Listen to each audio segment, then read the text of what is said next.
Hey guys, Todd here, back in the shop. It's Saturday night. Got the GT up in the air. Just checking out the brakes. So here's something. As these cars get older, a lot of times they sit lots and you may not have many miles on stuff. And it's just like these brakes. So get the old brake clean out. You don't want to be breathing in brake dust. And obviously,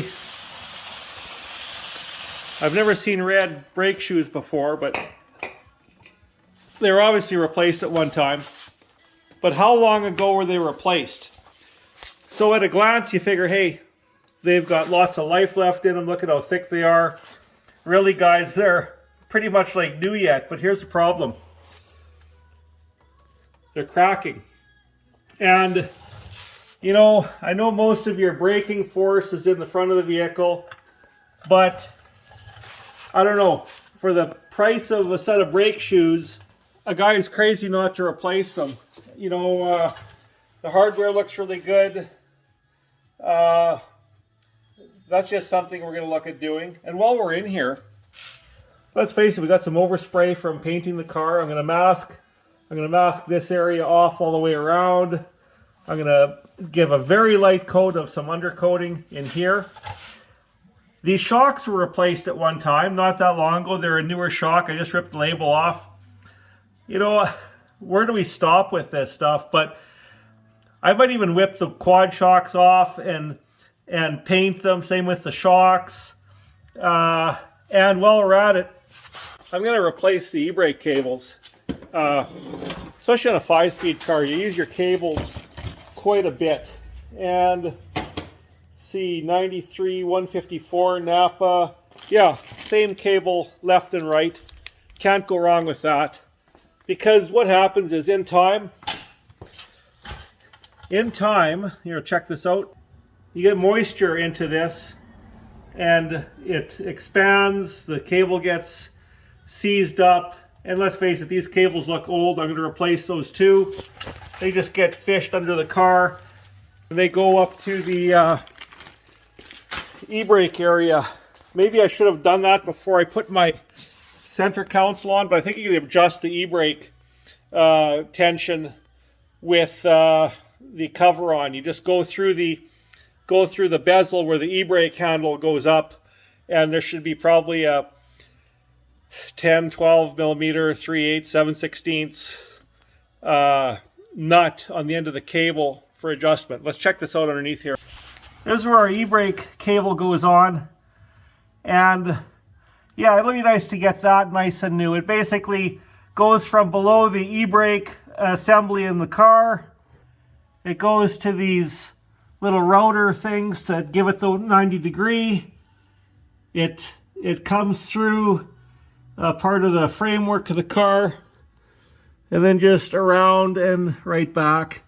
No big deal. So if you guys noticed, or you should notice, one of the brake shoes has a longer length of material and one of them has a shorter length of material. So when you go to the car, just take note. I recommend spraying it off with brake clean to get rid of that dust. So the shorter length of material goes to the front. The longer length of material on the shoe goes to the back of the car. Back in the 1990s, I was working on probably a Tempo or a Topaz or a Taurus. I used to fix cars and kind of flip them once in a while. And for a safety inspection, I had to do rear brake shoes on whatever car it was. And I went to a really awesome place in Yorkton where close to where I live, and it's Merv's Frame and Wheel. And there was a really cool guy working there. His name was Trevor, and he was just such an awesome mechanic. Everybody that worked there was pretty cool. And he says he had to inspect my car because they found some trouble with it. I had to fix a few things, bring it back to pass a safety inspection. And Trevor comes out and he says, "How did you do that?" I said, "What are you talking about?" He said, "You put the brake shoes on backwards." But he fixed it up for me, and I think that's the first day I had a little shot of Silent Sam with him in the back shop. But hey, that's how we learn things. So every time I look at rear brake shoes, I think of this awesome mechanic, Trevor, who's unfortunately no longer around. He was a great guy, and I'll never forget. So good guy, good times back in the 90s. So, you know, that's how you learn things, I guess. We're not all expected to know everything. And back then we didn't have the internet to rely on. And hey, that's not always right either. But all the cars I've worked on over the years, they've taught me a lot of stuff. I'm not a journeyman mechanic or anything close to it, but it's working on cars is almost therapeutic. And I think some of you guys would agree. After a long day at work, you like to just come into the workshop, crank up the stereo a little bit, and work on something for a little while. So that's what this is all about. But yeah, I'll get those shoes on correctly. As Bone Shaker's Garage would say, because of the power of the internet. There, we got everything back in place. I got the e-brake cable running down. Of course, I decided to do a little bit of undercoating, just some regular undercoating. I took the quad shock off. Gonna clean up some overspray that's on the bottom of the gas tank. You know, it's not a big deal, but you know, that's the hell of it. Where does a guy start? Where does a guy stop? Because you can just keep going and going and going, and no one's ever going to look at the underside of this car. Well, very few people might, but with the quad shock, I buffed off some of the undercoating that got splashed onto it, like the original stuff. But that's how it looked. You know, let's see how much better we could make this thing look with our friend over here, the sandblasting cabinet. We got, you know, 98% of the junk off of it. So I'm going to wipe it down, give it a quick coat of paint. There's just some dust on here, but this looks a little better. You know, it's not going to look, I'm not expecting to make this look perfect, but man, if you get at every little part, as you go through a car, if you take a few parts off and clean a few things up, paint a few things, it may not happen overnight, but collectively it's going to look way better. And you know, if someone takes a look underneath, they'll be kind of pleasantly surprised how it looks, because you can, you know, we're not just painting over a bunch of rusty stuff. We're trying to clean it first to make it look half decent. You know, the bottom side of the car was washed really well when we painted it. I spent some extra time later on washing underneath it too, just to get rid of some dust and dirt. So the undercoating is going to be right at home underneath there. And there is a point where I have to stop on the car too, because I want to drive it, I want to enjoy it. I cleaned up all around these edges, did some light paint work, and actually, you know, it looks pretty good. So a few more pieces to get. I got to get the cover for the coil and a couple decals that go on that. A buddy of mine gave me a new Motorcraft decal for the airbox. We put a new radiator in it. You know, even doing little things like painting those bolts green. It may not be perfectly the correct green, but it's pretty close.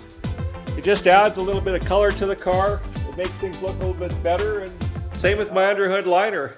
You know, we covered this in landscaping fabric. So we actually saved the liner, filled in a few holes and stuff in it. We still got to have the horse in place. And I'll turn the flash on for this one. Anyways, this actually turned out really good.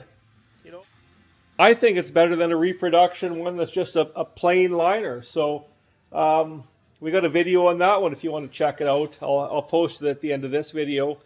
So every little thing you do to make the car look a little better, even if it takes you 2 or 3 years, you paint a couple things here and there. When you have the rear brakes off, you paint the rear drums, when you have the front off, you paint whatever you can or clean up whatever you can, and collectively it all adds up.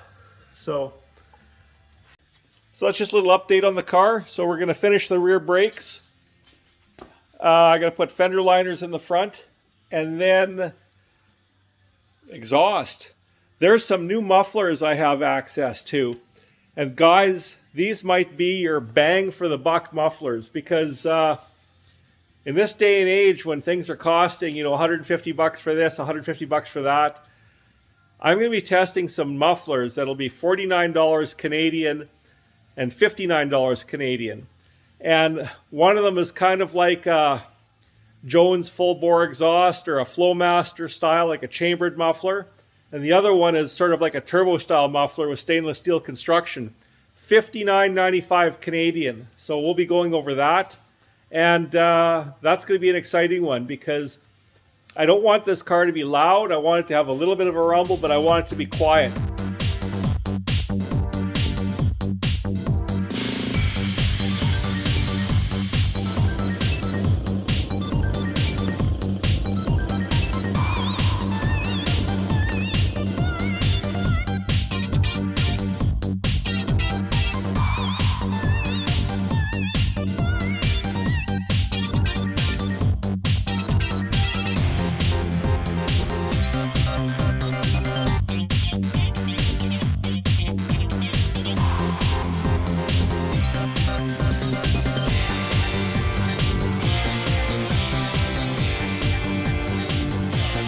So anyways, that's where we're at for now, and we are going to go in the house. It's time to go in, and thanks for watching, and thanks for hanging out with us, and we will catch you next time. Cheers.